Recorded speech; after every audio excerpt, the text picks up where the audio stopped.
6-1, 2 for the coaches, 1 for the casters in this best of 5 series, and we finally have a series on our hand. Once again, I'm your man, Daniel Duhj Sando on the play-by-play, and I'm joined here by Ryan Radly Ramsey. We're back, and I think we're gonna have a pretty incredible next map if we do go to Route 66. It's the payload map that I wanted to see, and more importantly, and I know the Twitch chat is going to be very excited, we have Pachimari synergy in the icons. They were giving Mickey a little bit, or MK99, a little bit of grief for not having a Pachimari icon, but it has returned. That is the true fix that we needed. That was actually the reason for the restart. It was just to get Mickey on that Pachimari. Nothing else that was at fault, but thank you guys at home for bearing with us and sticking with us through the lag issues. Hopefully we should have everything set up and ready to go for you guys, so we will probably be heading into game very soon. Now, coming out from this, do you think we could see the 5-game series come out of this, Rad? I do, honestly. After seeing that Temple of Anubis match, I see the 5-game on the horizon. It's in the hands of the casters. They just have to do all the things that they were doing that was really working on that last map, which was ult management and coordinating targets. It looked like they kind of got a real momentum burst there of holding onto ults, not using them whenever they kind of panicked for them, which I find the defense kind of, they back themselves in a corner by throwing out ults for no reason with no follow-up, like the Graviton Surge that I mentioned earlier. If the casters can keep that kind of discipline, I think we're going to have a 5-game series on our hands. And it would be something that's quite exciting to go to as well. But one very quick thing, do you think perhaps the coaches were getting a little bit too complacent coming into that game? Because to me, it seemed like they were actually playing very well regardless. Yeah, they may have gotten a little, I don't want to say cocky, but maybe just a little ahead of themselves as far as their, possibility of winning goes. But I think maybe that was a wake-up call for them, and they should get back on track. Hopefully we will be seeing some more mad plays coming out here as we will be heading to Route 66 very soon. Now, to look at the map, from the attacking side, what sort of things should we be expecting to see break that first point? If the casters are on attack first, I want them to experiment with something potentially not Mei-centric. Maybe try to go a little bit dive. I mean, HaVee and Lama have been playing a good Pharah, so they'll be able to kind of take away the big Earl's high ground with a good concussive blast. And then if they do have a death ball on their hands with a Roadhog and Reinhardt setup, try to get them off the high ground and then just eat them up on the actual road. But if the coaches can deal with a Mei, I think that offense is going to have a hell of a time bouncing back. One thing for the defensive side coming from this, I always hear a lot of talk about big Earls on that first point. Is this something that we have to do? Do we always have to see the high ground hold coming out regardless of composition? It's funny, I think since competitive teams have been playing big Earls, it's always been that's the defense. You sit up on big Earls, you wait for them to get to that first corner.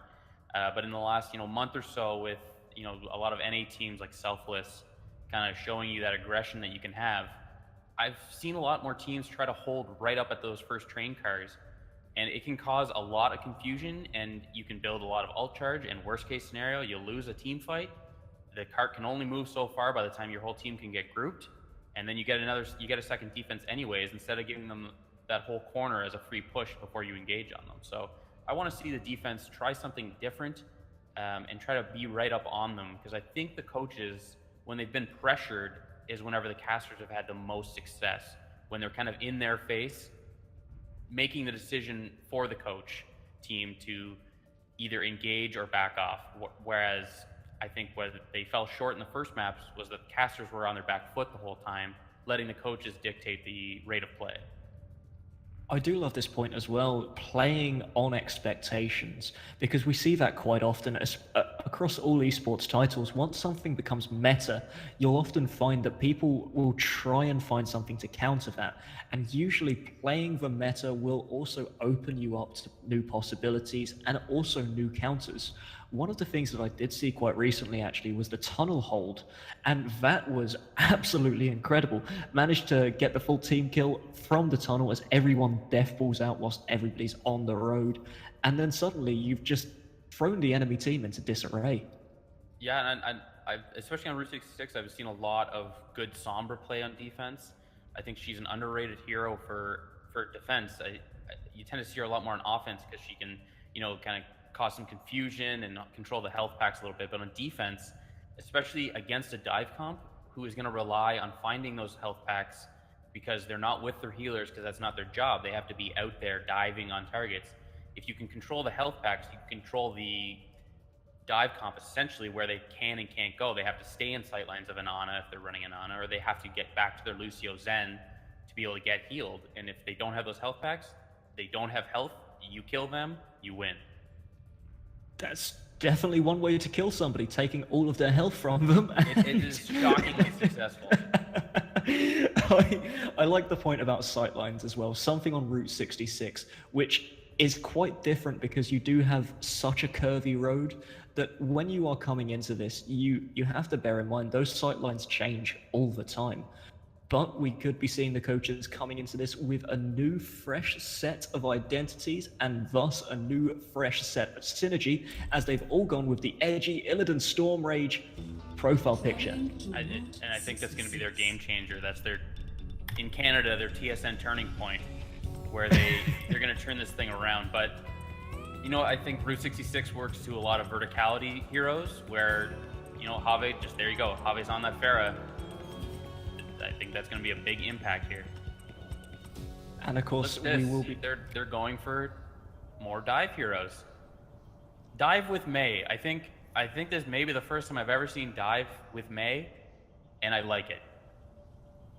Perhaps this will be the first time we've seen dive with Mei be very successful, because usually you can see if you're 5 men queuing in and you're going into a competitive game or something along those lines, and you have that last person, the random guy.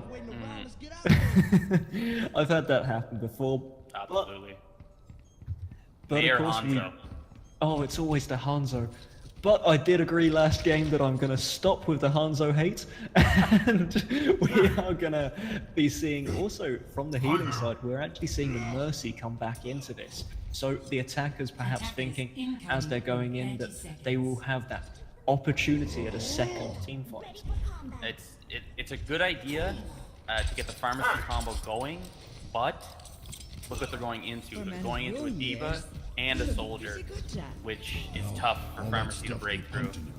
You need your tanks in energy, and unfortunately Eman's gonna have to play the role of a tank as Mei. You need them to do some work to take those two players out of the picture. Of course, running that only one tank, which will be coming through in the face of Winston, looks like a very forward hold, as we were mentioning, coming through from the coaches as the dive is going straight in onto the backline.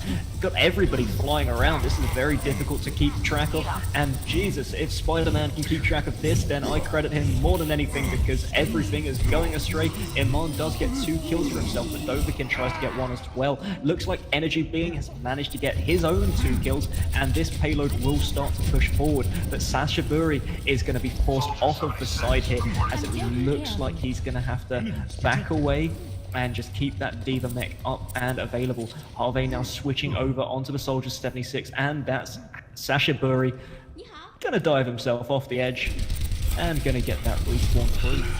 This is the advantage though, playing as aggressive as they did, is that they have time to regroup, and I mean, look at where the card is. Only just getting to big girls now, and the defense is almost all here. And as you mentioned, it looks like this dive coming through. Lafon and Energy just tickling one another with the Tesla cannons, but Energy getting the support of his team. He's managing to get those heals come through as he finally goes down. Saint Crotch will be the man with the tranquilizer gun, making sure the zoo is kept nice and pretty as it looks like the defense coming through. That will be of a one-man res, just keeping this fight going, and Dovahkiin just having a fight with May on the outside of this. EnergyBeing still pushing forward, but this point is being contested for a long period of time, and that is going to be Lafon with his Winston coming back into the fray.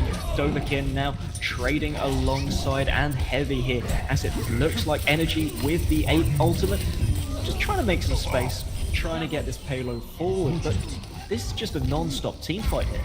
This is a brawl, and unfortunately Saint Crotch popped his ultimate to try to get a little bit of value, and Lucio shut him down pretty quickly. And it looks like it's breaking down now, or the team's gonna finally get gripped up, but I mean, they almost got that payload at that point, and there's some ult building up for the defense now that's gonna make it a little bit tough to get that first checkpoint.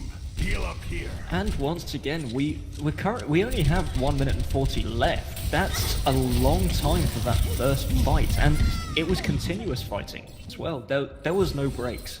Yeah, that's the thing with those big, long, drawn-out battles, is that you feel like you're getting momentum, you feel like you're getting an advantage, but the cart's not moving and you're bleeding time.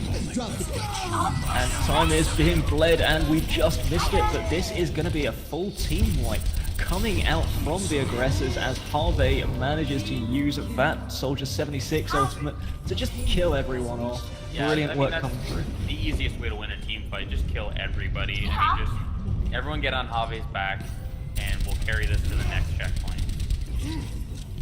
Now we are going into the second checkpoint here. EnergyBeing already pushing very far forward, managing to take down Createx with the help of Eman. The self-destruct does come through, kills off the KingKaz himself, playing that Lucio, but there's still the spawn advantage coming through from the attacking side. Payload being pushed forward here.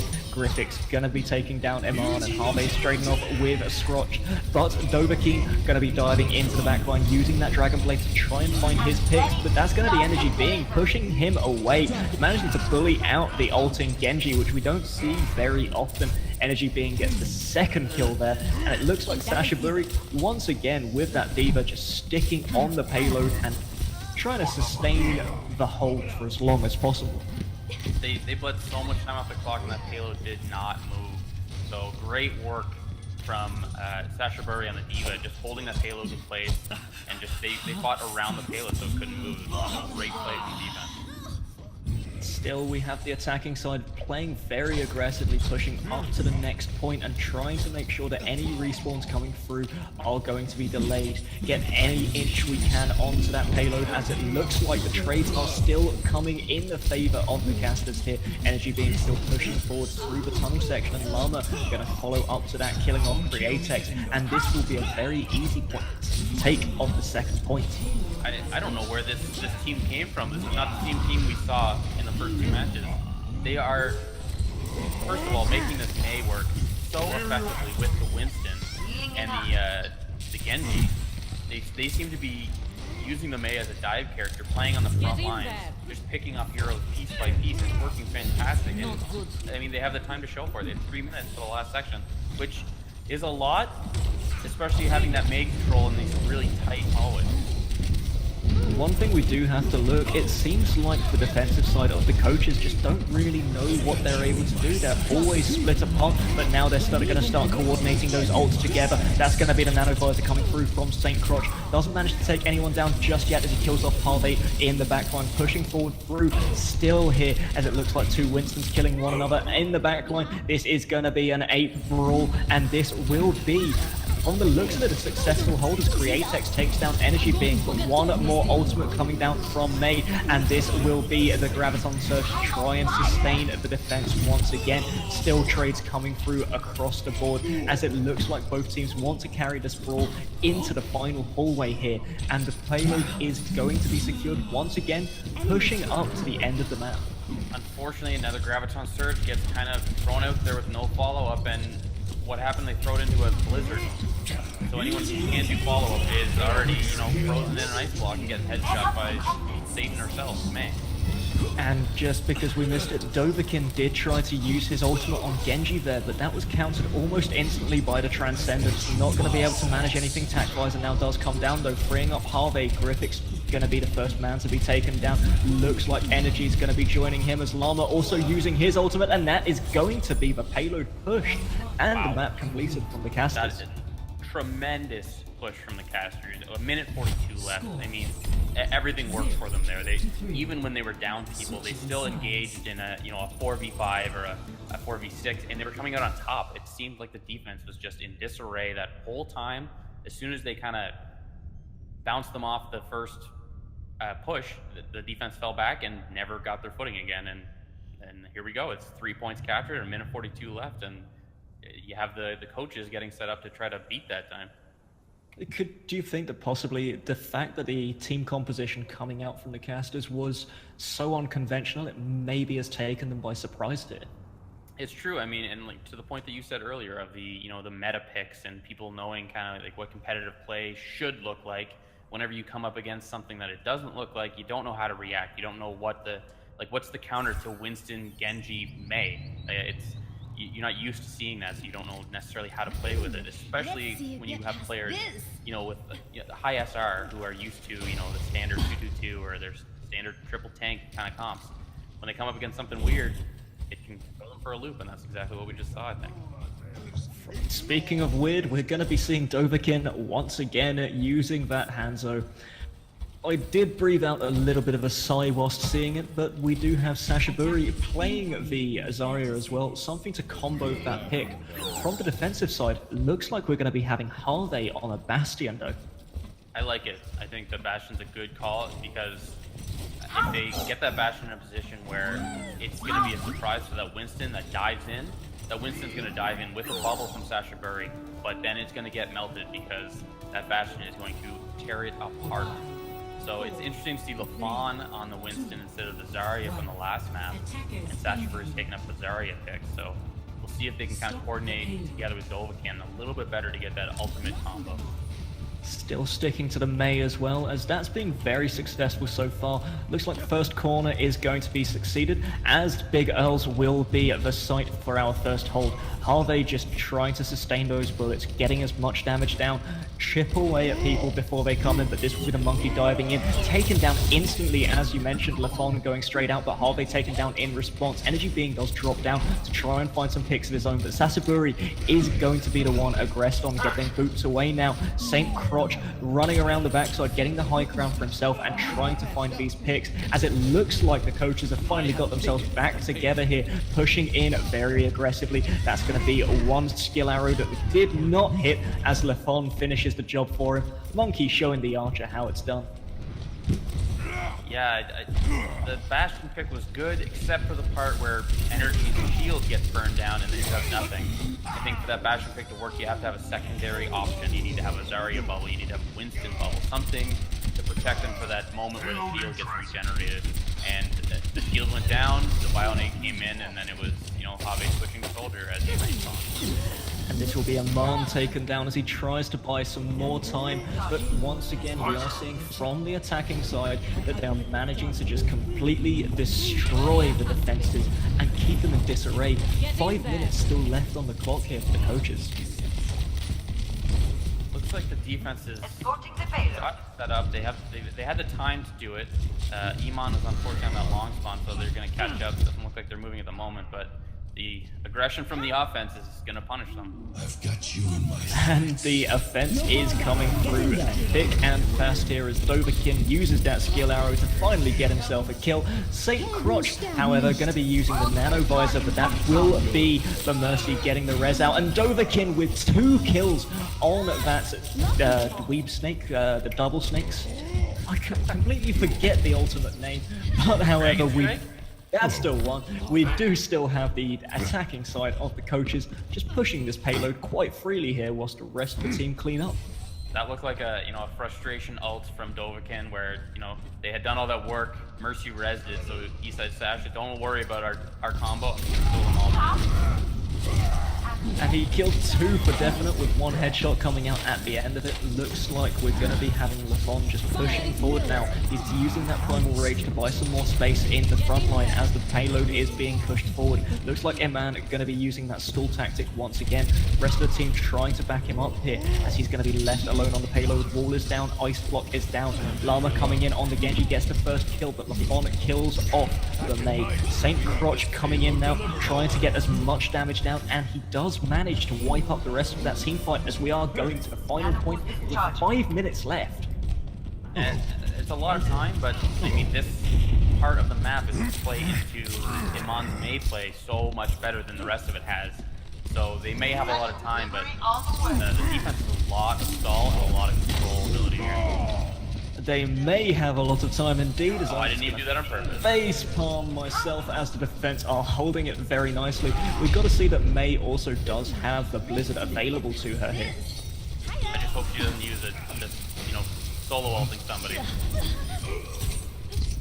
There's no real reason to solo ult with the Mei, considering you have such a long range on that left click. It's definitely a infuriating weapon to face up against. But look at this ult comparison. The defense is sitting with 5 against the 3 from the offense.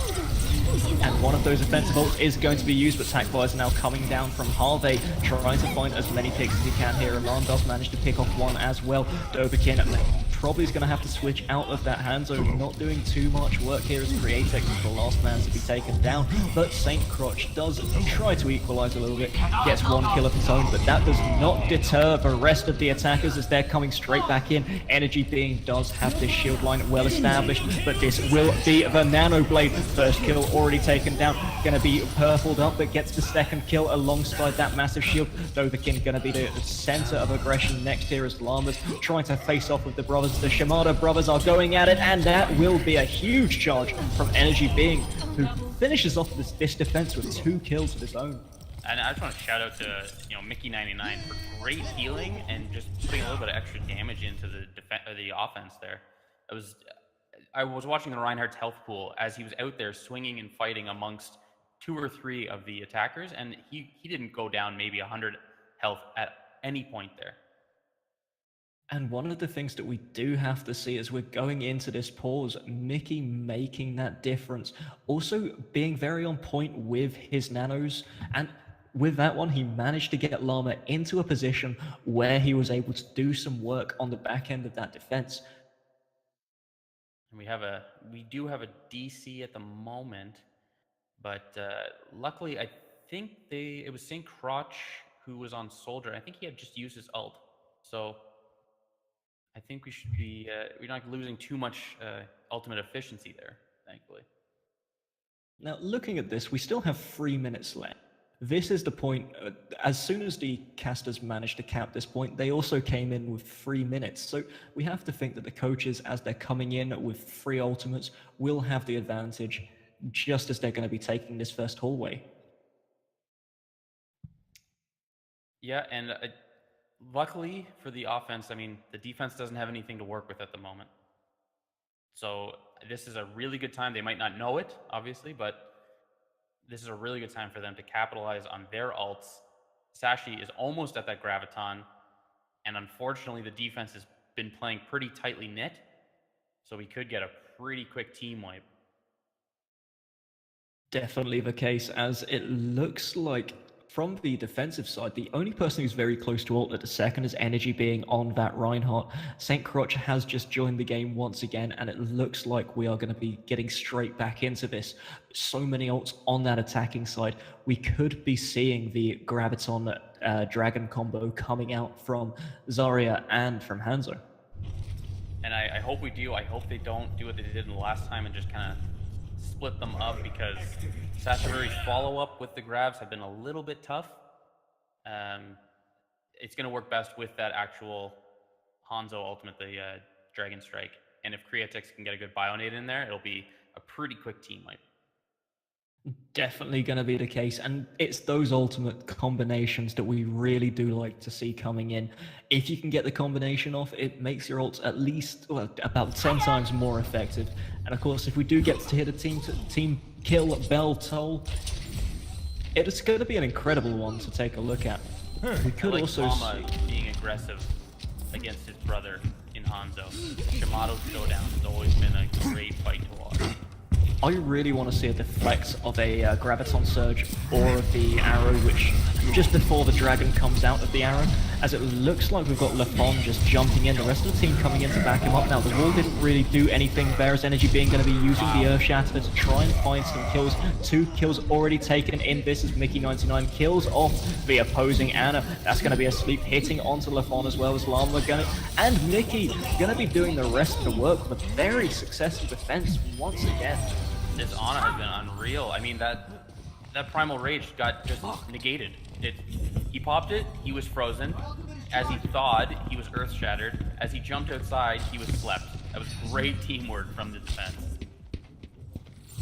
And it looks like that switch in onto Mickey99 has made quite a bit of a difference. Sorry, viewers at home, we are going into another pause, as it just looks like a couple of our players currently don't have voice comms actually up and available to them. So we're just gonna, that's thankfully a quick fix, so we should be back with you guys very shortly. Now, looking at this once again, 1 minute 52 left. It was not so long ago we were saying 3 minutes left and the coaches are still in a strong position, but how's that changed now? You look at the time left and you look at the ults coming up on the defense. I mean, that tack visor for HaVee has been deadly and team wiping. So if they can get a nano visor and then that blizzard's just looming right around the corner, it's a minute 52 is going to burn down pretty quick after that. I mean, even one team wipe from that Graviton Dragon Strike combo is not going to get them into that checkpoint in a decent amount of enough time for the offense to have an advantage going into the extra innings if they do end up having it.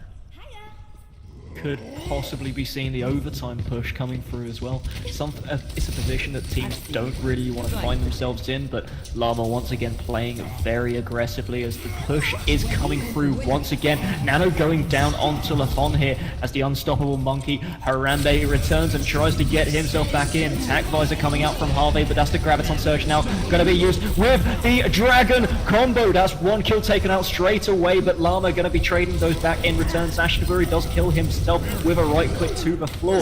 Quite an embarrassing way to go, as it looks like we're going to have to flame him next, and that's going to be a blizzard to finish off the defense once again. Wow, MVP to KingKaz for that amazing sound barrier that saved their entire team inside that Graviton. That's the only reason that anyone didn't die, except for, unfortunately, the soldier, I believe, went down.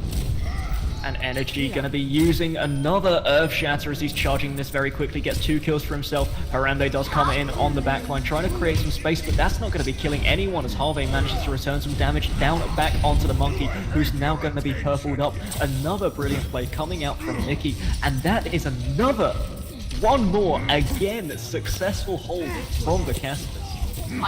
They burned a minute off the clock, but does lafon have a Primal Rage every single fight, it seems?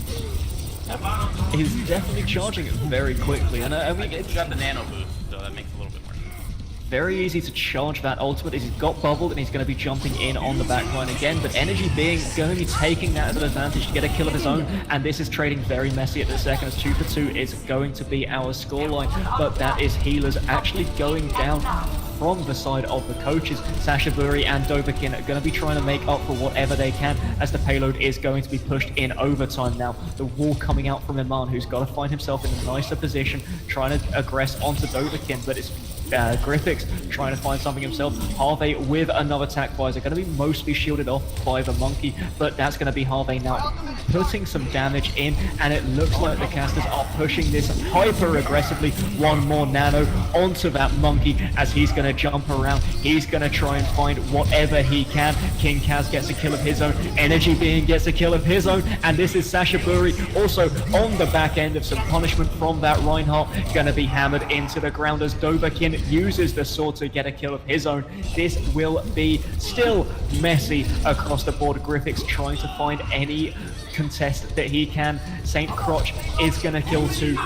And this will be another push. Still in overtime here, which is heavily depleted. They just need to be pushed off slightly. Back up, come out all together and hold this. They have a blizzard, they have a sound barrier, they can do this, but they're going to stagger out. And it's I don't think it's going to benefit them. EnergyBeing did try to get that pick. The Blizzard now does come down, but everyone's going to be frozen. Please get frozen on that point so we can see ourselves going into this. St. Crotch gets 2 of his own. Dovahkiin now trying to go aggressive, but TacVisor is going to be responded in return, and that will be the map finished in overtime for the coaches. Wow, I mean, unfortunately for the defense, they had a couple opportunities there to stop that push, but they got shut down so hard, and they came out staggered, and they died staggered. And what an incredible way to finish that map, as we're going to go 1 minute for the coaches and 2 minutes 42 seconds for the casters. Just need to quickly check with you, by the way, am I coming through echoey at all? Not to me, no. Okay, okay, for some reason I'm coming through slightly echoey on the stream, so apologies to the people watching at home if you're getting quite a lot of echo in the background. But hopefully that's something that shouldn't be too much of an issue as we're going into possibly the most exciting round of this series so far. Yeah, and I think the defense here is going to have to get on the back of Eman, of all players. I mean, we've been kind of questioning the consistent Mei play out of Eman and the Swiss Army knife character that they picked, but a great character to be able to hold a checkpoint, and if they can stay alive long enough, I think Eman is going to be the game changer here. I love your description of the Mei as the Swiss Army knife. Best sniper in the game with no damage fall off, got that CC, got the invulnerability for contest, got such a game-changing ult, and that was one of the game changers that we have seen coming out, maybe starting to warm up on that Frosty character now. Absolutely, and I mean, those right clicks coming out of Mei, it can one-shot a lot of characters, so gonna have to see if they are gonna manage it. Lafon gonna be jumping onto Big Earls now, trying to break up the defense as it's coming in. Eman pushing forward, makes that wall in the middle of the road. EnergyBeing gonna jump down now, trying to find any picks that they can. St. Crotch finds one down onto the Mei, but that's EnergyBeing with a lovely charge going in. Mickey gonna be finishing off Sasshiburi himself. Gryphix takes down of a Reinhardt. Lama pushing forward onto St. Crotch here as this corner is going to be held. 14 seconds left. Can the coaches get any further with this? Will this be the overtime push, as Big Earls is going to be passed at the second? Gonna see how the casters are gonna respond to this. They've got everything to play for here as Lafon and Dovahkiin pushing forward. 2 kills traded already as EnergyBeing manages to take down one of his own, but he is alone. What can the coaches do to try and negate this? EnergyBeing gonna charge in now, try and contest that payload a little bit more, as Eman going to put the wall up, waiting to use that shift to stall even further. St. Crotch with the TacVisor, pushing any newcomers off of this payload, and does get 2 kills for himself. The overtime push to get this first point, to take us 4-3, and we're going to have to see what they can do next. For anyone wondering, that Mei body went up that wall of hers and went right over to where the payload started. I ended up following the Mei all the way over to the spawn. We're going to be following this payload as 2 members are staying on this.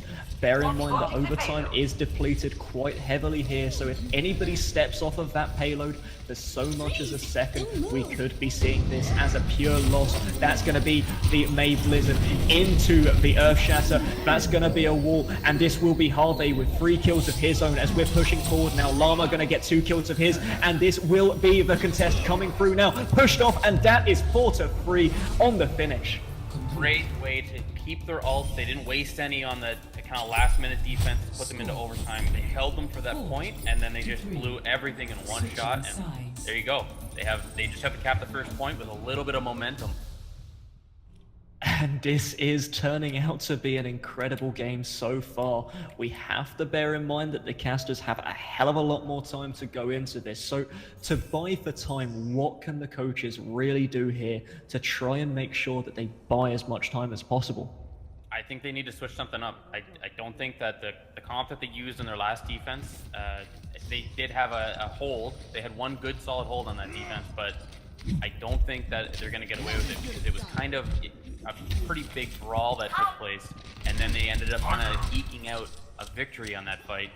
I don't think they want a chance at this time. I think they should be going for like a pocket pick. I think they pull off the dive a little bit and go go towards a little bit of a tankier composition, or, you know, like throw a Symmetra or a Sombra out there and just try to give the offense a little bit of a confusion. I'd love to see the Symmetra come through. I definitely agree on that pick. If they're able to solo out individual members of the casting team, then it could just create complete and utter disarray. But of course, that 2 minutes and 42 seconds to work with, we have to think that the casters are coming into this with confidence.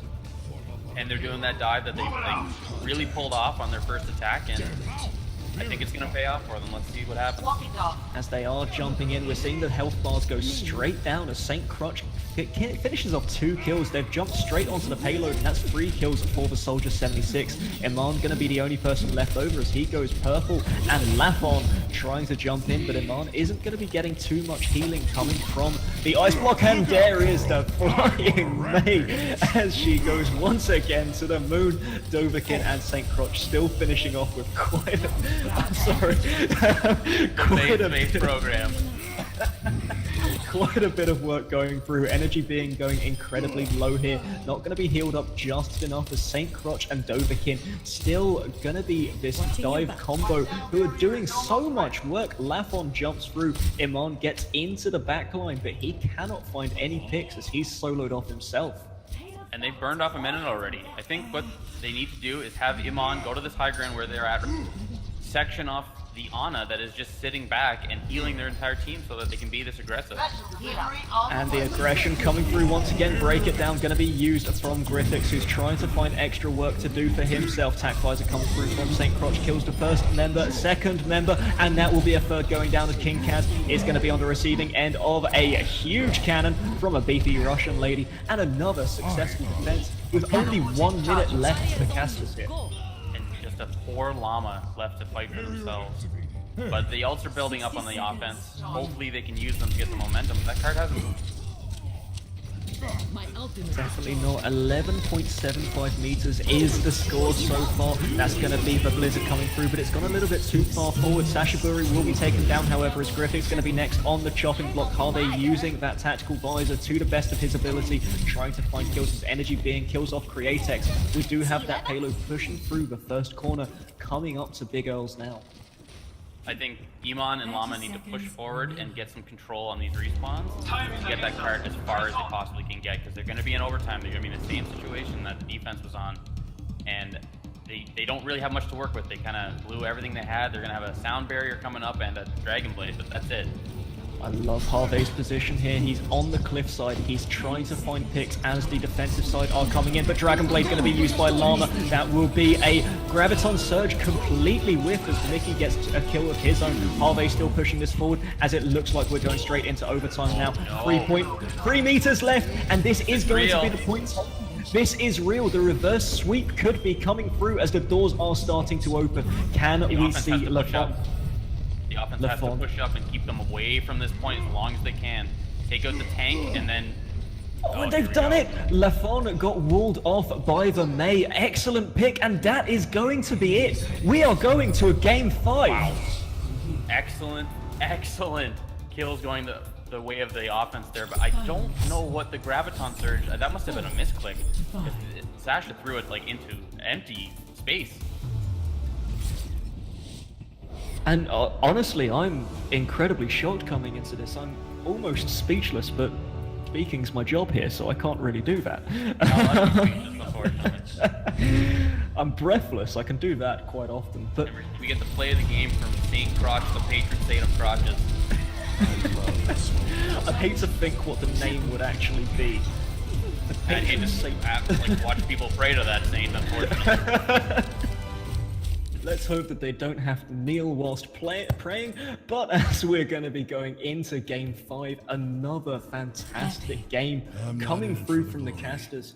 Now, we spoke a lot about almost everyone from the casters who are all pulling their weight so successfully, but who really stuck out there for yourself? HaVee. HaVee had another really big game, kind of opened the point quite a bit, especially with that tac visor at the end, just to get around that first corner and kind of break the aggression from the defense. And then, you know, with Eman and I think it was Llama and the Genji, kind of controlling the flow of the defense coming back in, it made them staggered and confused, and that's why we saw the Graviton kind of get thrown in the wrong spot maybe, and there was a bit of a breakdown on the coach's side there, and it's brought us to a Game 5. And honestly, something we didn't expect to see coming from after the first 2 games from the coaches who looked so dominant. We do currently still have Hollywood, Dorado, and Lijang Tower left. Now, which of these maps, I know we've been calling for the King of the Hill for such a long period of time, but which of those maps would you like us to go to here? I think we're going to go to Hollywood, because I find that's probably going to be kind of a comfort spot for a lot of these players, especially Eman. I mean, May is very effective on Hollywood on the first point hold, if you know kind of where to put the walls down and section off the offense. But I want to see like a Nepal or Lijang or something. I want to see that King of the Hill dynamic come out of these 2 teams, and it's a good idea for the casters to go to that type of like a Nepal, where the coaches are not going to be ready for the way that they're going to play that style, whereas the coaches have been playing the dive, which plays very similarly on payload as it does on control. So I think they need to try to get that pick going if the casters have any say. It does look like everybody doesn't want to play Nepal at the second, as we are looking at this map pool. No King of the Hill is coming through at the second. It does look like both teams are vetoing that one. Now, Lama is just saying, just pick whatever. HaVee is saying, what is Nepal? Looks like another person who's not really a fan of those King of the Hills. So we could just be seeing another hybrid, which worked really well for the coaches on King's Road. Yeah, it's interesting. Let's see what the coaches, they lost a player, but I think they're bringing in a ringer. Oh no, Gryphix is back, but we get the link to the Wikipedia article for Brawl just to kind of clear that up. But I want them to go to one of those control points. They need to get something different going. And the coaches as well. Like, I say it for the casters because they kind of have that wild card dynamic in their comps, but the coaches also need something to change their luck. They've kind of fallen to the wayside here as the casters have built up their army of, fans, both in obviously us being casters, but the Twitch chat as well seems to be rooting for it, except for they don't like the May picks. Everybody does love the underdog story, however, and the casters are coming into this as clear underdogs. We take a look at the team, and most of the players here are under that diamond mark or just about around it, aside from Mickey99, whereas the coaches, it's mostly their job to come in and tell players exactly what they should be doing, whereas us casters just say what it is and why it's happening. Yeah, I mean, and it could be a case of, some people preach better than they practice. It could be a little lack of discipline from the coaches, whereas if they were coaching a team and they would tell them that, you don't want to throw out a Graviton Surge with no follow-up. You don't want to just let a May have free reign over your supports. And if they can, do a little bit more of their advice than they have been, I think we'll get a little bit of a turnaround, because the mechanical skill, I think, is in favor of the coaches. But as far as coordination right now, the casters definitely have the edge. I think that's another thing that we have to bear in mind. You'd expect from a team of casters that everybody is going to be going in with such a huge voice, and thus making the communications very difficult, but I'd love to see how they are shot calling this, because one of those dominant performers must be going in, making these calls just to have this much success. Yeah, absolutely, and there's got to be a voice standing out, and I honestly hope it's HaVee. I hope he's picked himself up and he seems to be getting the most opportunities, so it looks like he's kind of being the one to engage things. But then again, Eman has started a lot of fights with a Blizzard, so it could be Eman making the call. I do know that HaVee, who currently plays in the Overwatch University League, he plays on a team called Boostio, and he was in the previous Overwatch Scrub Cup as well. I subbed in for Boostio on a couple of games, and he does a lot of the target calling. And we can definitely see from the target call, the target selection is on point for the casters so far. So I have to think that maybe he's bringing that skill set across, and you can definitely see it in action here. Absolutely, and it looks like we're going to get to see our King of the Hill map. It looks like we've picked Lijang. Absolutely.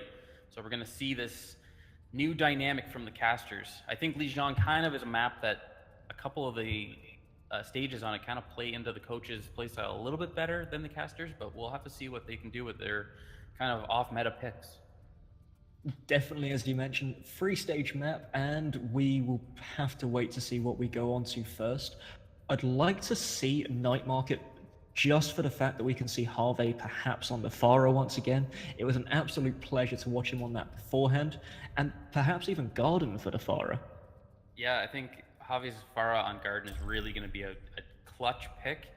The only issue is that trying to get environmentals against the dive comp doesn't really work now, but I think we're gonna have Control Center first, which is kind of a boring map out of the Lijang map pool, but let's see if they have any interesting picks. Shockingly enough, Eman is gonna stick with that Mei, and we're gonna see very similar comp to what they were running on offense on Route 66.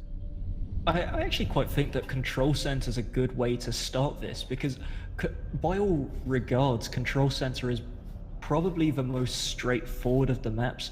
It's got the standard picks, it's got mostly inside. This is the sort of place where we'll see hit scan characters thrive quite heavily, and of course we're seeing that reflected in HaVee and Saint Crotch, both going to be on the Soldier 76, but there's enough space for Genjis to thrive as well, both of which picked up on both teams as well. I think Sasshiburi is going to be a pretty big difference maker in this matchup, because their Tracer was so strong earlier, they kind of switched off of it to a tank role to go 2-2-2, but Tracer can do so much work on this map. There's so many corners and hallways for Tracer to get away from an attacker or anything like that, so I think Sash is definitely going to be someone to watch. And they are already starting to come in. The server room will be the start for this, as EnergyBeing pushing very far forward, walled off of the rest of the team. Winston going to be in the firing line, but he manages to get himself out, so it looks like the casters will be first to the point, but the rest of the coaches managed to wrap around. Mei in that ice block is going to be coming out of stasis and going straight into the grave, as EnergyBeing just leading the rest of the team onto this point. Sasshiburi going to be in the firing line, managing to kite around with that very elusive Tracer. 2 kills are going to be going in the favor, 3 kills in the favor of the coaches, and make that 4, because this is going to be their point to start this off. I've been kind of spectating just right up in the ceiling and watching this coach team all moving in unison. They're all moving together. They're all diving on a single target, and they're melting them down. I mean, the Mei kind of got picked out, and the Mei is gone. The Mei is gone. We have a Roadhog coming from Eman. We did speak at length earlier about the difference between dive and the difference between dive and death ball, and we're seeing somewhat of a hybrid here, as you mentioned. Both teams just very heavily focusing on individual targets, but it's the coaches doing this so effectively, as the coaches are already focusing out KingKaz, and that's going to be Lama taken down, and this will be a Dragonblade coming in from Dovahkiin, who doesn't manage to find any kills just yet, but he's created a lot of space trying to find the healers in the backline here, as it's going to be Lafon taking down his counterpart, his doppelganger, and winning that fight on the Winston. Yeah, I think I have a very strange image in my screen right now, but I think the casters need to know when to back out of a fight. They lost a couple people, and there was still about a 6-on-4 in favor of the coaches that they were still trying to kind of fight, and it's just going to feed ults and not do you any favor. So they're backing up now, and they're kind of trying to push together here. Looks like Eman is going to run straight into a monkey, and as a pig he's going to walk away a little bit. EnergyBeing finding Dovahkiin and managing to take him out with the ult. Very surprising, as that's not usually an ultimate we see used for kills. Lama now managing to jump onto the point as Saint Crotch taken out in the backline. This will be KingKaz on that Zenyatta. He's under a lot of fire, but Lafon does secure that kill. We're going to be seeing all of the casters on point once again, and it looks like the coaches are just going to try and contest as Lafon used the ultimate. HaVee kills off Sasshiburi, but Lafon takes down Mickey, so that's one of the healers down, and this will be Eman managing to secure the rest of the point for the casters. Yeah, excellent kind of reaction to the Primal Raging Winston was to just ignore him, kill the rest of the team, and then clean up the Winston at the end. They had a little bit more stall happening there too to get them up to 98%, but it was good play, and they didn't really pop any ults. HaVee used his Tac Visor to clean up that fight, but aside from that, I mean, they still got 3, almost 4 ults coming up. This is something that I actually love to think of, threat prioritization. When you, as you mentioned, the Winston in the ulting form, he's primarily there to create space, become a distraction, but he's not really going to kill you.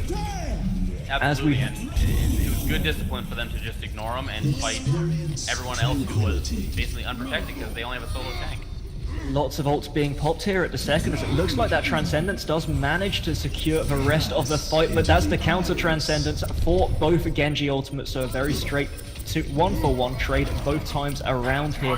Going to be Mickey on the payload, not the payload, on the point. Going to be contested and taken down eventually. Finally goes out of position and finally gets punished. And it looks like the coaches are vying for position on here, but that is going to be Sasshiburi killing off EnergyBeing, who's going to be taken down on that Winston. lafon pushing forward even further, trying to find even further picks. Eman misses that hook, but doesn't miss the right click, and that was a brutal execution there.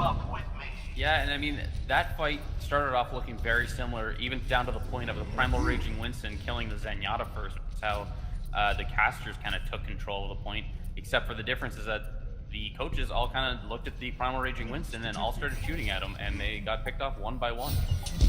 HaVee is coming very close to having that tactical visor available to him as he's trying to find extra picks here. EnergyBeing going very low and forced to pull back, go onto point. Tac visor going to be used in response to 2 kills coming out from the coaches. HaVee does get the first, it does manage to get the second there, so we're trading even off the back of HaVee. Sasshiburi kills off Mickey, so that's 1 healer down, and that's 1 healer traded back. Very even fight so far as these comps are almost mirrored. Lama coming out with the Farah now trying to find area of effects damage. 99%, we're now into overtime in favor of the casters. This could be a point take though, as lafon has killed 2. Sasshiburi trades off another and gets his second for himself. Only 2 members left alive as EnergyBeing's just about to respawn, and that is 100% for the coaches, but a very competitive game.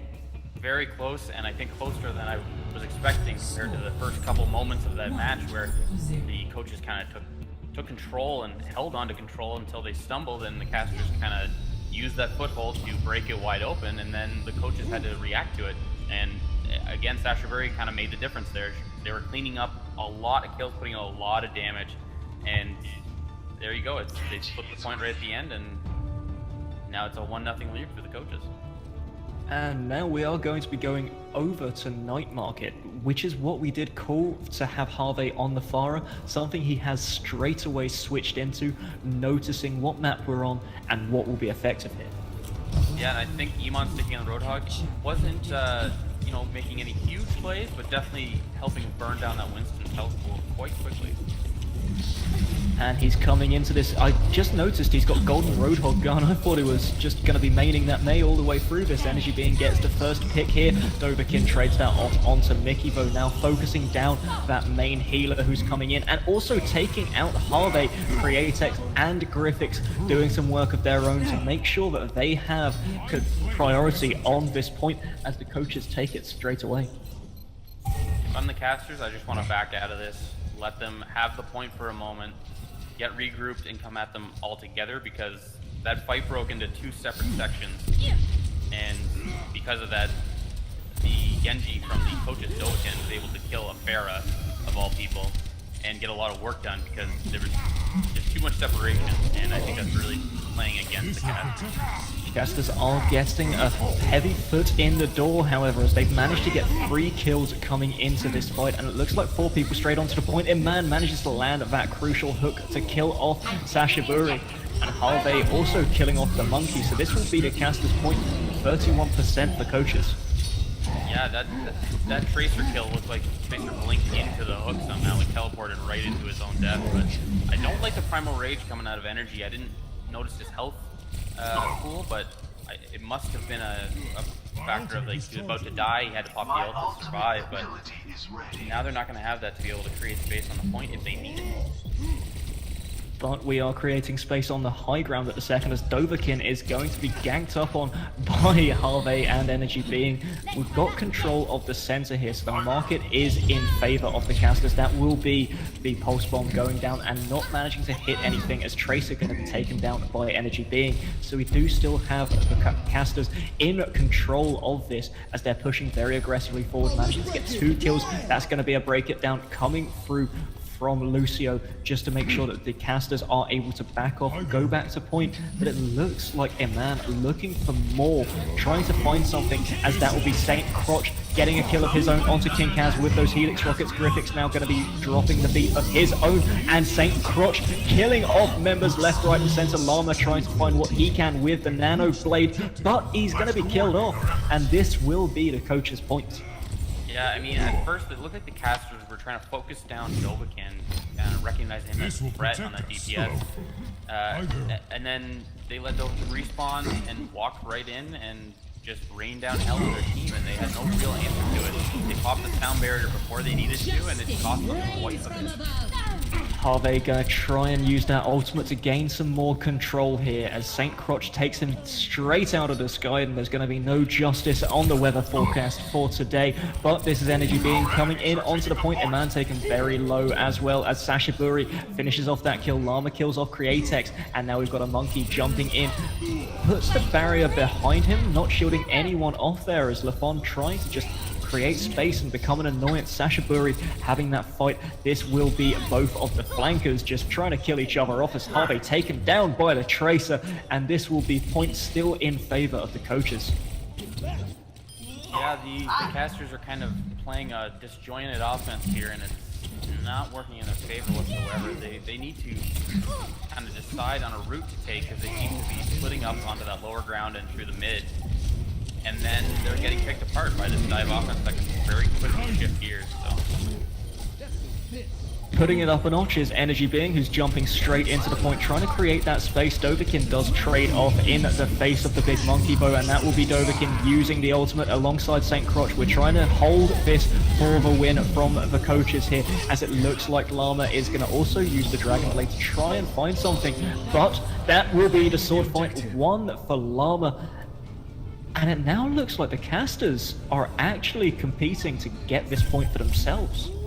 it's not every day that a llama has a really big sword that it can kill everybody with, but when a llama does get a sword, you have to get away from it.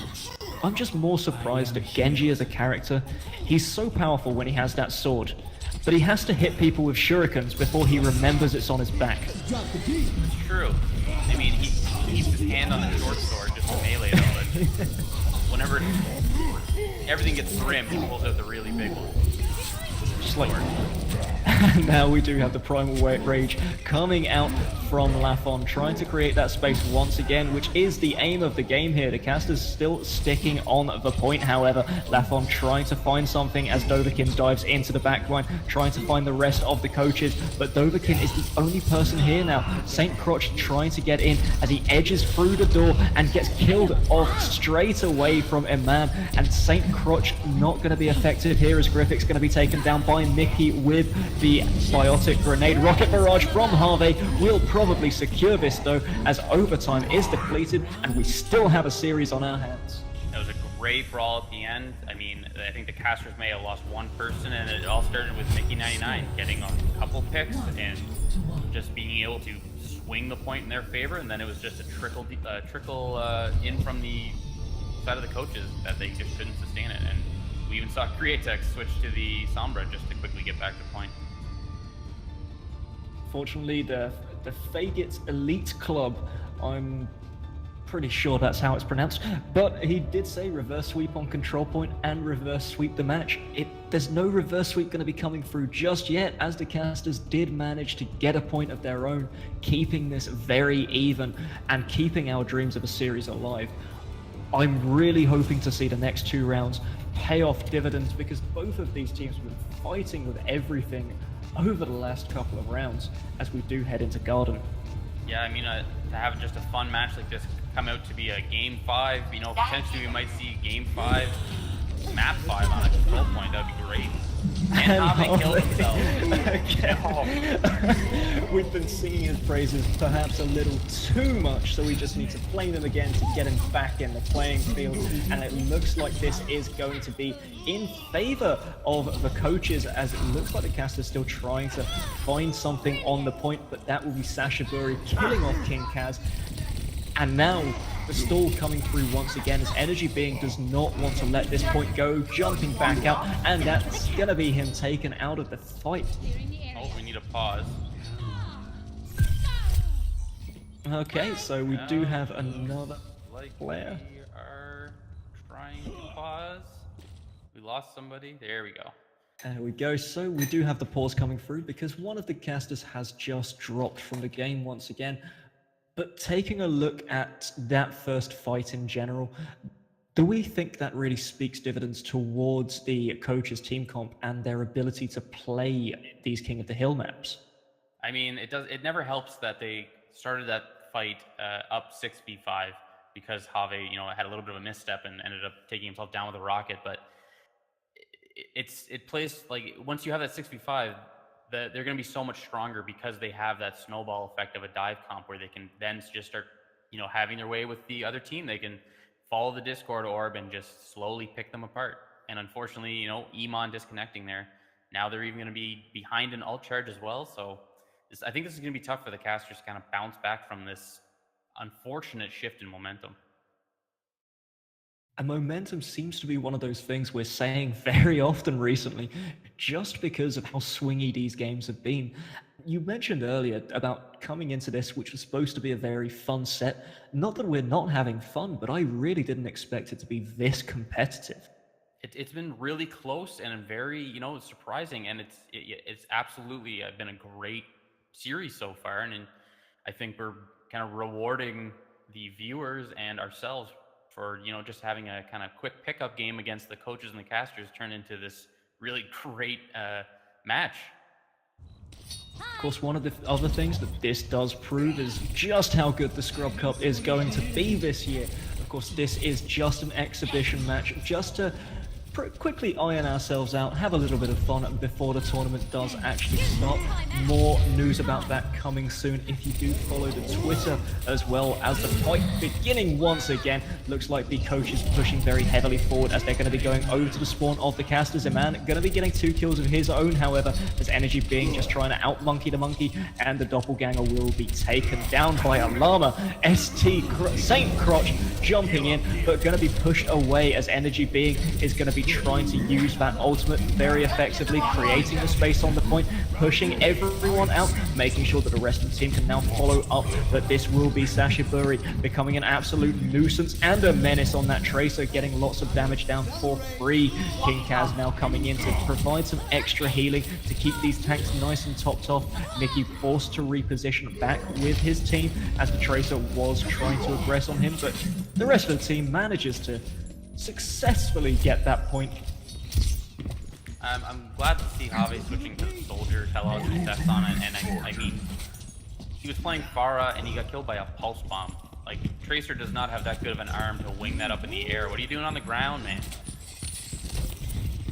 Probably training to play some baseball for whenever she goes to America. Baseball also big in China, but a Nanoblade coming through, going into the backline. Dovahkiin getting 1 kill of his own llama, trading off 1 as well. Eman using the whole hog now, lots of ults committed, and a couple of ults just about ready to come up as soon as the coaches are going to be back into this game. But that is another successful hold as, a beautiful hook coming through from Gryphix as Dovahkiin does take out EnergyBeing.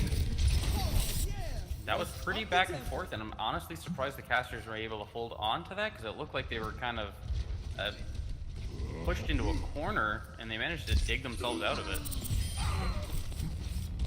Okay, so as we're going to be going straight in again, Eman getting another kill. St. Crotch not having the opportunity to use his ult because he's been dead for so long. Looks like Eman trading off of that mate, doing a lot of work. Now coming in is going to be a very big and very angry monkey, trying to create the space, killing off the Roadhog. Attack visor now coming through from HaVee. Gets one, gets two, and now he's vying for the third as lafon is going to be taken down by that tactical visor. And it looks like the casters are still in firm control of this point at 77%. And HaVee has been so clutch on those attack visors. Every single time he seems to get at least 3 kills. I don't even know why he's toying with other characters. He's just been so impactful on the soldier. And the soldier has been so effective for him all the way through this so far, getting a lot of damage down. I say as he just gets taken out by a stray set of Helix rockets. Dovahkiin now going to be using that ultimate of his own, trying to get the blade through as many people as possible, but only taking down one and doing damage to others. Eman trying to find an opportunity to hold this for as long as possible, but it's Llama left alone with Sasshiburi and Gryphix. One Genji, 2 other characters in that pit with him, and it looks like we've now got HaVee coming into the ring, trying to give it a go of his. So Mickey with the hero kill, taking down Gryphix. Createx going to be using the Transcendence to try and keep these coaches alive and try and retake this point, as it looks like the casters are still in firm control, but they are finally going to be taken down, and this will be another point capture for the coaches. They just need to back out of this, let them have it, don't waste any ults, because the coaches use a ton of ults in that engagement, that long drawn-out kind of take-back, but they still have, 30 seconds here to take this point back, so go in together and just snowball a fight win. Looks like Eman is trying to get position on that bridge. lafon getting the first kill here, and St. Crotch killing off Eman himself. This is going to be the coaches going very aggressive here as lafon gets 2 kills of his own. KingKaz is going to be opposed by 2 people. This will be Tracer moving backwards, moving forwards, moving into a position and getting herself out. But Dovahkiin on that Genji is going to be a more effective flanker. But this is going to be another stall coming out from Tracer. Lama trying to get in there. EnergyBeing going to be getting the Nano Monkey onto the point. Sasshiburi now uses that pulse bomb, tries to find anything he can. EnergyBeing using the ultimate now, and this will be the Primal Rage to secure some space, try and get in, and that's HaVee taken down by Dovahkiin with that Dragon Blade. Mickey does try to find something to try and keep this hopes alive for the casters, but these points are not going to be taken. 2-1. 99 actually 1v1 the Winston and lafon there, and I managed to come out on top to be able to keep that fight. But I mean, that was just on the edge of a knife that could have gone either way. I think the casters had a quick glimpse of maybe a turnaround there to be able to take that point back and secure the win, but they just slipped out of their hands. I think this is going to be close. I mean, we're going back to the map that they unfortunately lost on, I believe, but I think they may have what it takes, and Llama's toying with a Reaper at the moment, which I think may have a little bit of a tough time getting anything done. I mean, you already have the Roadhog to deal with the Winston as best he can, but he did have quite a bit of success on Anubis with the Death Blossom, so let's see if he can manage to pull it out of his hat this time. We are going to Control Center, however, so as we are here, Lama on the Reaper will have quite a few places where he can work. It's just how he plays this map. Of course, he will have to be away from the team quite often to get those 1v1s, as both teams are coming up to one another. 6v6, both bubbles are going to be down. Sasshiburi on that Tracer, trying to find a position to get some damage done. EnergyBeing going to be the first onto the point as HaVee takes out Dovahkiin. Sasshiburi next on the chopping block as he's just caught out of position. HaVee trying to pump the damage into him, but Sasshiburi is going to be taking damage from all comers so far. Eman kills off Createx whilst we weren't even looking and gets a second kill. This man is versatile as Llama also kills off Lamont, and this will be the caster's first point. That was a great initiation at the very start. They managed to single out, I believe it was St. Crotch from the fight, and they kind of cleaned him up on the back end, and then they started to deal with the rest of them, who ended up splitting themselves up, their dive component kind of working against them. And yeah, Eman had a huge play taking out both healers, and once you get both healers done, I mean, it's just a matter of cleaning it up. Very good save onto Eman there, coming out from Mickey and KingKaz. Eman was just caught out of position, but Dovahkiin now going onto the Pharah, trying to get some work done. Eman using the whole hog to try and push people back, as a Reinhardt is also going to be coming into play here. Eman does get taken down by the very effective Tracer from Sasshiburi, but this will be a very split fight so far. Trying to find that position, HaVee going to be using the ult, but lafon is going to be getting 2 kills, meaning HaVee has to get quite a lot of work done here, but lafon gets the 3rd. Mickey going to be left alone and taken out as lafon kills 4 in that fight alone. Yeah, they the attack visor on the low ground was really unfortunately shut down by the Ryan shield. And to the credit of the casters, they've actually managed to make the coaches switch up their comp, which they hadn't done really up until this point. A couple different picks here and there, but they've switched from a dive to a death ball, and I think it may be the answer to whatever the casters have in their bag is correct. Lama now going to be getting that nano visor, the nano even, and he's going to be trying to use the ultimate, but Death Blossom is going to be cancelled by the stun. This is still going in the favor of the casters, who get a very nice recapture, which is something I was going to ask you, like, how are these recaptures going so well for both teams? It seems like once the coaches are initiating a fight, the casters are managing to mediate the damage that they're suffering and then initiate their own fight, and they're coming out on top. They're using their ults in better ways and better spots. So even though Llama got shut down at the back end of that, he did get a Death Blossom kill onto the Ana, which took a big healing pool out of this tank composition, which made a big difference. And the damage mitigation from the nano boost as well, but we are going to be seeing another nano boost as Gryphix gets 2 kills with 1 charge, double the value, double the money, and that's going to be a point in return. Yeah, I think they probably could have done without using the nano boost there. I think it was just cleanup duty at that point, and they may have wasted it, but I mean, it got the job done, and now the casters only have 2 ults to work with. Maybe, oh, they do have the attack visor, but they need HaVee to get to high ground. He can't pop that on the low ground again. And as to echo Ketamine Monk, fantastic name by the way, sir. Good round, the teams seem really even. They are showing it here as we're going to be seeing another fight engaged by the casters, who are coming through, trying to create space with the Winston once again. And this will be so many ults committed here. Looks like Eman trying to find something. Whole Hog does finally get that kill, and that is another retake from the casters. And they staggered a kill onto the Ana, which is, 10-second respawn, and they're gonna have to fight this disjointed. And they're gonna get it. They're gonna get it. That's it. That was great play from Energy on the Primal Rage Winston to jump into their backline, push them out. They got the Ana and the McCree, I believe, in the backline, and the Winston just juggled the Ana as much as he could. He didn't actually end up killing her, but he disrupted them enough that the Ana kind of, I guess, panicked to get back to the point, ended up getting staggered, and then, the Reinhardt has no choice but to charge in to try to touch point and just get the Definitely the case. I just want to echo that point once again. Very even coming out from both of these teams in something that we favored so heavily for the coaches. Now, this is going to be our last round.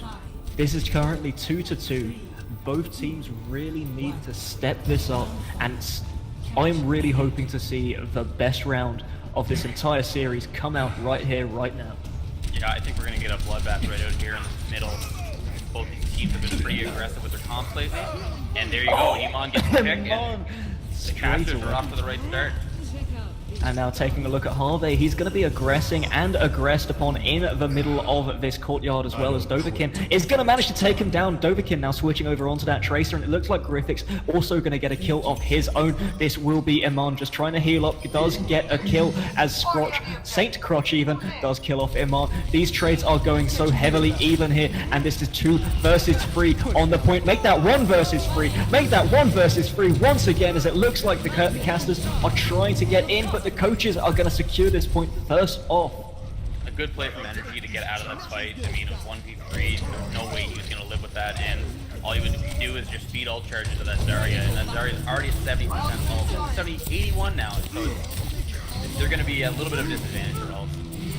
Still, the bloodbath continues in the courtyard as we're seeing so many fights just erupt here. St. Crotch does get 1 kill, but HaVee does another, and that's Dovahkiin with 2 kills on the pulse bomb. Gryphix trying to find extra work for himself, as that's going to be a near team wipe to keep this point. Yeah, I think the coaches have decided to stop messing around. That was a great execution on the pulse bomb graviton combo, and they're just trudging along. They're staggering their ults a little bit. They'll have a nano visor potentially if they're patient, and that could be another team wipe. So, and this is going to be the nano blade. I'm going to keep an eye on him during this fight as he's just swinging that blade. He's going to be taken down by St. Crotch almost instantly with that tac visor, but tac visor also coming in from HaVee. Double boot coming in from KingKaz as HaVee secures the rest of the kills for himself, and the casters retake the point.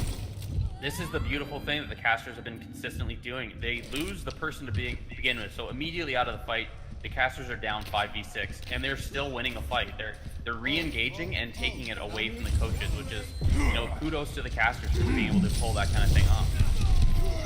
And they've been doing this consistently through the series. We are going to be seeing this round get even more interesting now as Gryphix going to be taken down. Sasshiburi also gets a kill of his own, but this is Eman making the extra work for him, and that's EnergyBeing now aggressing onto lafon, who's the only man left alive, trying to find his way onto the point and just going to suicide for it as another successful hold from the casters.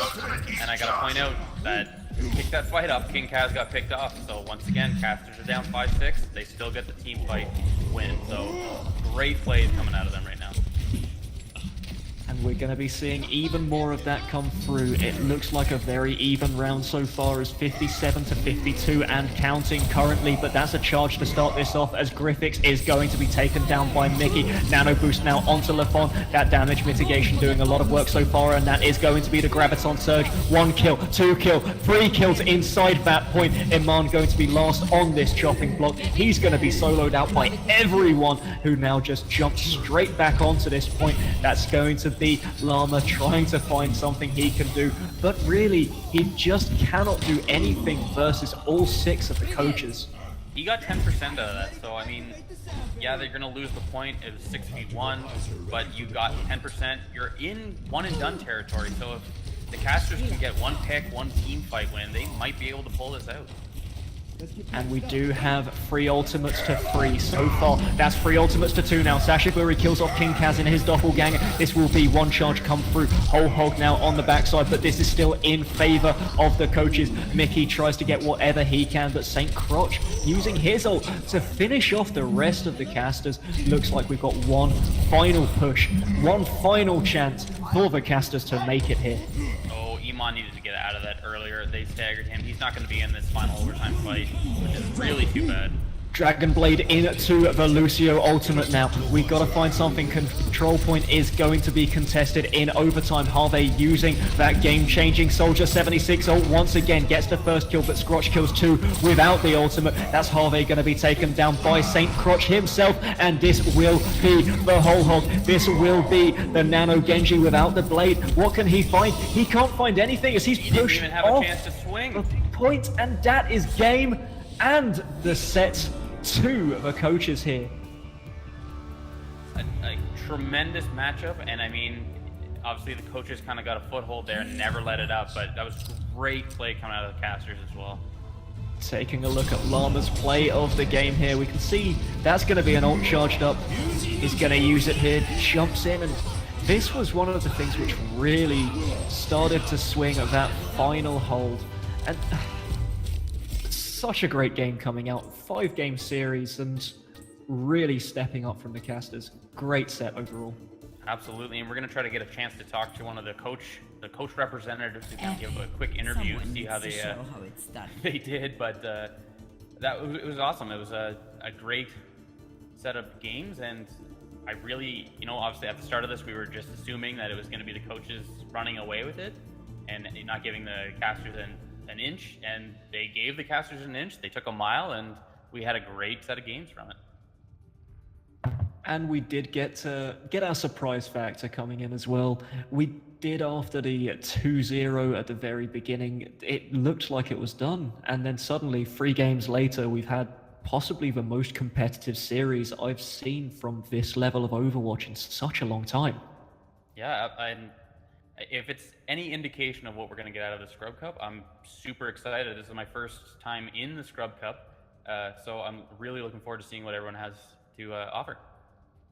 And definitely going to be the case as the Scrub Cup is coming up very soon as well. Of course, you can find any details for the Scrub Cup in the channel description below. Make sure to follow the Twitter as well so you get to know when the channel's going live, when videos are going to be going up on the YouTube. There's also the just following the channel lets you know that we're live. Discord as well. If you're more interested, want to join a team, get signed up, you can come onto the Discord, and very friendly community over here who answer any of your questions and maybe give you a hand in getting into competitive Overwatch. Absolutely. We're just waiting to get a representative from the coach team to brag about their win. And we just had somebody, We've got two couple, people. Yeah. Hey! We got Sasshiburi and lafon from the coach team here to talk about their, close game against the casters. We were kind of expecting the casters to have a little bit more trouble than they did, and the coaches kind of gave them a little bit of room to work with. So what do you guys think about that match? How did you guys do against those casters? I mean, first of all, shout out to casters. Like, we sort of rolled them on the first two maps, not gonna lie, but then they really turned around and made us fight for the last 3 maps. So, I mean, It was a fun match. I had a lot of fun. It was definitely very fun. I have to say, like, one of the things that I was considering coming into this, we really counted the casters out. But when game 3 did come through, and you guys just lost by inches almost, well, you lost by an entire hallway. But that aside, how did that affect you guys' mentality? Like, you didn't expect that, surely. I mean, I don't know about Sash specifically, but for myself, we came into it. I mean, I came in as a sub myself on game 1, so I wasn't expecting much from myself to begin with. First 2 maps went the way they did, and then third map, we dropped the map. We were like, no, we're not. We got a little cocky. We got a little bit more arrogant than we probably should have. And I mean, casters gave us a run for our money, so we buckled down and we kind of gave it back, I think. Yeah. You guys looked a little surprised on that Route 66 map, where the casters kind of came at you with a bit of a strange comp. I mean, they were running a dive comp with a Mei. Is that, you guys seem to have a little bit of trouble dealing with it? Did that come into a play at all? Did you guys decide, like, okay, like, we need to figure this out at some point? No, I think what happened was that we stopped. There was kind of a point around map 3 where I think a couple of us lost a little bit of focus, and we started dropping fights because of that. And then around game on 66. What basically happened was that we were, let's say that I panic ulted more or less twice on Zarya. Was it the Graviton at the first point? There was a couple of bad Gravitons there. So yeah, I think what basically happened is that I lost a little concentration, and then they were once they got MKI, who's actually, from what I hear, is an amazing Ana, and that helped them a lot because he was able to, I'm guessing he was able to stay alive a lot longer than their previous players, and he was able to shut me down once or twice even.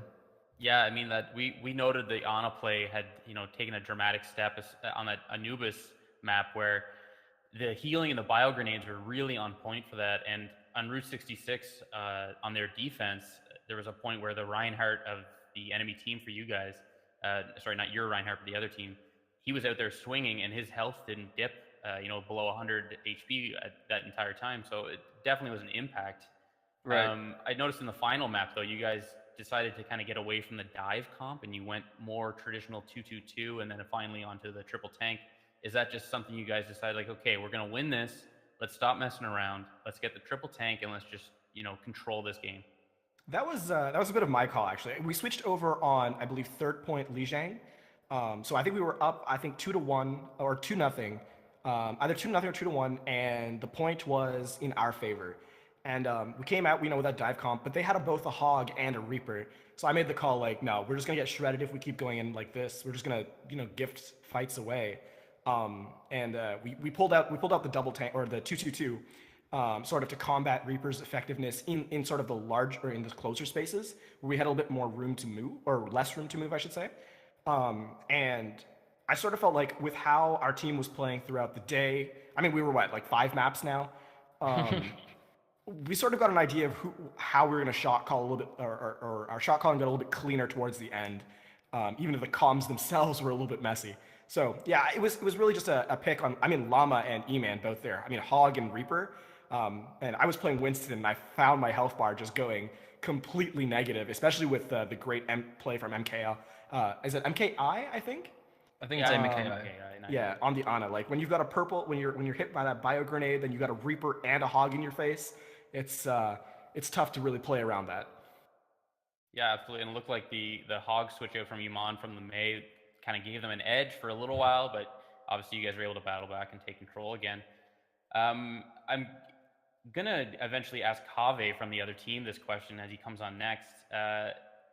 Just a quick shout out to his play of the game where he did a barrage and ended up killing himself at the very end of the play of the game. Did you guys, his soldier play and Pharah play seemed to be a big factor in a lot of their wins. What did you guys think about his performance? Lafon, you want to go first? I mean, sure. What can you say? The guy's legit. His aim's really good. And aside from that one, I mean, the barrage play, we were giving you a little bit of a chuckle in the comms afterwards because the last rocket hit the top of the gateway and I think killed him. And so we got a bit of chuckle about that. But like, at the end of the day, he came in huge with like, I mean, on barrage. How often do you get the full barrage off? You know. Especially when a team is focusing you down, and he got several multi-kills like that. And then his soldier play, attack visor would come in and, oh my goodness, where are my teammates? Because they're all dead. So no, for sure, he was definitely a great part of pulling the map that far.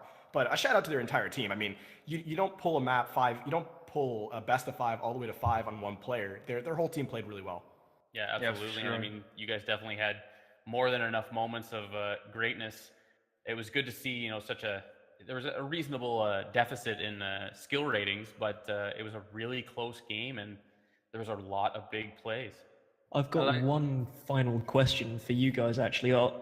It's more role specific than anything because you guys are coming in as coaches. Now, we did speak very briefly about team communications and shot calling throughout the game. I have experience with HaVee, so I was able to speak sort of for him. But how did the shot calling really work for you guys? Either of you is fine for the question. I'll give this one to Sash actually because I think he has a good insight to what happened. I think so. Basically, what happened was that we would switch off shot calling. We trusted it. I feel like we trusted each other on our ability to read the game and individually and together. So, you know, when someone calls a disengage, we all try to get out as fast as we can. And you know, if you guys didn't note it, obviously I switched off 3 different heroes, 3 different roles. So I called a little bit here and there, and I think I don't recall who was our Lucio for the most part. He made some really nice calls, and so did the other team. There was a couple of times where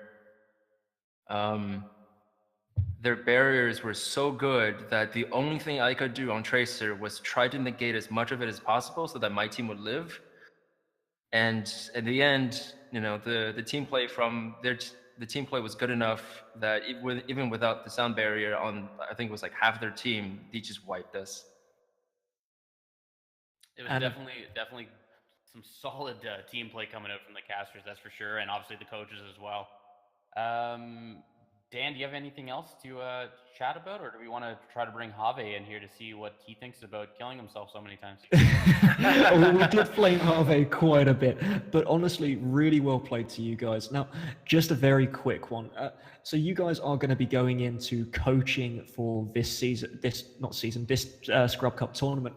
Now, how are you guys individually, Lafon first, please, going to approach the coaching role specifically? I mean, I'm going to be what they call a substitute of many sorts. So I won't be the front line.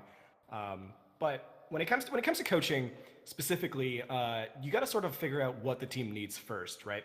You can't just go in and say we're going to do this way. It really depends on the strengths and weaknesses of every team. And until we sort of have an idea of how that sort of approach exists, I guess you could comment on that. Is that we want to make players better at what they already are good at rather than force them to learn things that are perhaps like I'm not going to go and find the best tank player and then just make him suddenly play DPS. So I want to find what makes the best players better in what they're already good at. And I think a lot of these players, like we saw it on the casters, and we've made comments before about or there have been made comments before I should say about how certain like lower SRs tend to be bad or whatever the case may be, as some people say. But really the truth is, most people, once they learn the idea of positioning or game sense, it's no more than figuring out when the right time to execute stuff that they already know how to do. So it's more about making players trust themselves in their execution of any plays they may wish to make. I'm totally along the same lines as Lafon.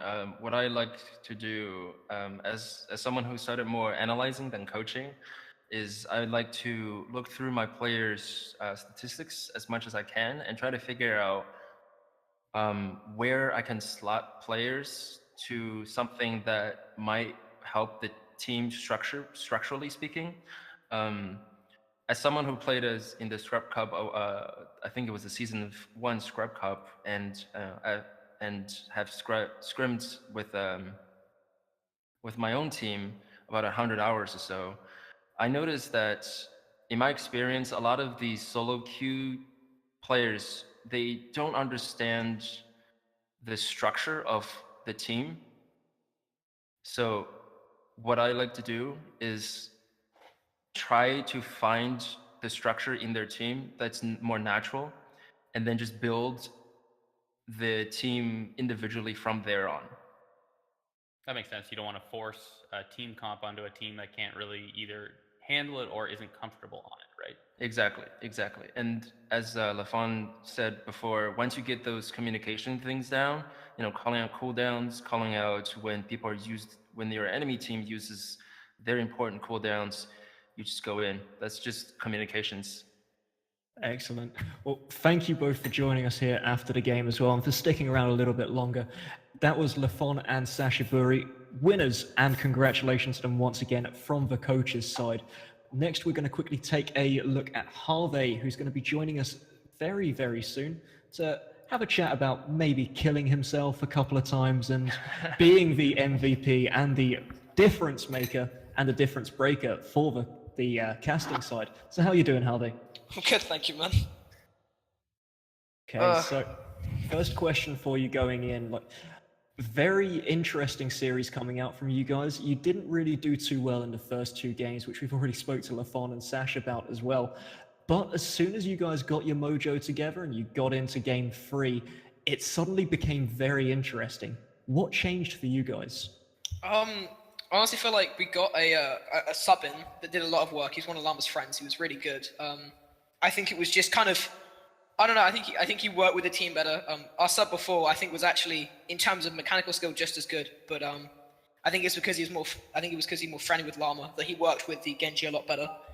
And I think that once we went to that 2-0 point, I felt as if I kind of had a bit more pressure on me to kind of push up and maybe try and pull the best of 5 out, and or just give someone a good series or give someone a good match. And I think that kind of pressure really helped in terms of playing better.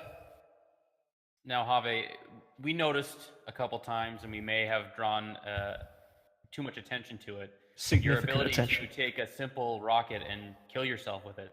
Were you getting flamed by your team for it? I mean, we saw the play of the game on Hanamura where you did kill the whole enemy team, and then just one rocket just to the top of the archway ended your life in that play of the game. Yeah, it happened twice, I'm pretty sure, once on Lijang as well. Yeah, it did. We saw it. That wasn't even a rocket. That was you just falling to your death, man. That was kind of sad. It was really good. I mean, you definitely had a huge impact, especially when you're on Soldier. You were cleaning up fights, and it seemed like once you had that honest switch with that player you're mentioning, you guys seemed to get a lot more control of the kind of pace of the game, and you guys were bringing the fight to them as opposed to waiting for them to engage you. And do you think that it was the Ana play that made that difference, or is it you guys deciding, okay, it's not working for us to wait to get engaged on, let's engage on them, force them to make a decision? Yeah, I think it was the second part. It was kind of, some bits of the Ana are really important, but the second part was really like one of the most important things. It really helped that Llama kind of directed us to that fact and kind of got us in shape for the third map, as well as kind of and once we had that down, we kind of started to pulling good plays out of it, good plays just generally from mechanics. I see what you were going for. Family friendly, of course. Family friendly. Now, we did one of the things that we did pick up on. We spoke to Sash and we spoke to Laf as well about this. But I know from Boostio and from your experience in the Overwatch University League that you do a lot of target calling. How was your calling alongside 5 people that you'd probably not played with before? Well, I'm going to be honest, for a lot of the time, we were kind of a mixture of... There wasn't actually much target calling going on. I was kind of not strat calling that much. It was a mixture of Llama and me, but a lot of it was macro shot calling, so before the fight shot calling that was occurring on. And then because we'd already outlined a kind of target order list, unless there was a really urgent target to kill, everyone focused the right target, which I was kind of surprised with in a situation of 6 randoms. Oh, excellent. And one of the other things as well, going in, you actually played in the Scrub Cup last year. How do you feel that playing in the Scrub Cup and then going over, transitioning into the Overwatch University League actually improved you as a player and led you to where you are today? I'm gonna be honest, like, I can probably attribute a lot of the SR gain and mechanics gain and game knowledge increase just due to the Scrub Cup and Overwatch University League. It's a really good way of getting better at the game because you learn about the game instead of just watching YouTube videos or getting a coach to run with you. You get proper practice in a 6-on-6 format, which is the best way to play. And through the Scrub Cup as well, it's a great introduction to that format. And the coaching that's provided is, if you find the right coach, they can teach you the basics and give you a very, very good foundation to rise up to higher ranks like Diamond and above. Any final questions for you, Radly? I don't have anything else. Just want to say a big shout out to the casting team and the coaching team, just for giving us such great games, and thanks to HaVee for giving us some lols during the games, and also a great performance from everybody. Yeah, Honestly, thank you guys. I have to echo that excellent series coming through, and HaVee and the rest of the casters doing us speaking people a lot of proudness. And we did manage to go through the entire 5-set series. Radly and myself must no doubt be very tired. I can definitely say that my throat is drier than anything. But if you guys... Once again though, guys, if you at home aren't currently involved with the Scrub Cup and you're wondering what's going on here, make sure to check in the channel description below where you'll be able to join us. You'll be able to go onto the website, you'll be able to join our Discord, follow us on Twitter, follow us on Twitch. You'll find out everything you need to know, and I implore you all, join the Discord, ask a couple of questions. You'll find a very friendly community who'll be able to let you know what's going on and get you involved in any way at all possible as well. I'd like to thank once again as well SpidermanAPV for giving us such a great platform this evening, doing all of the production work for us and doing it at top quality as well. Thank you to everyone, and if you guys don't have any final words, I think we can wrap it up. I think that's GG's on the stream for today. Yep, GG.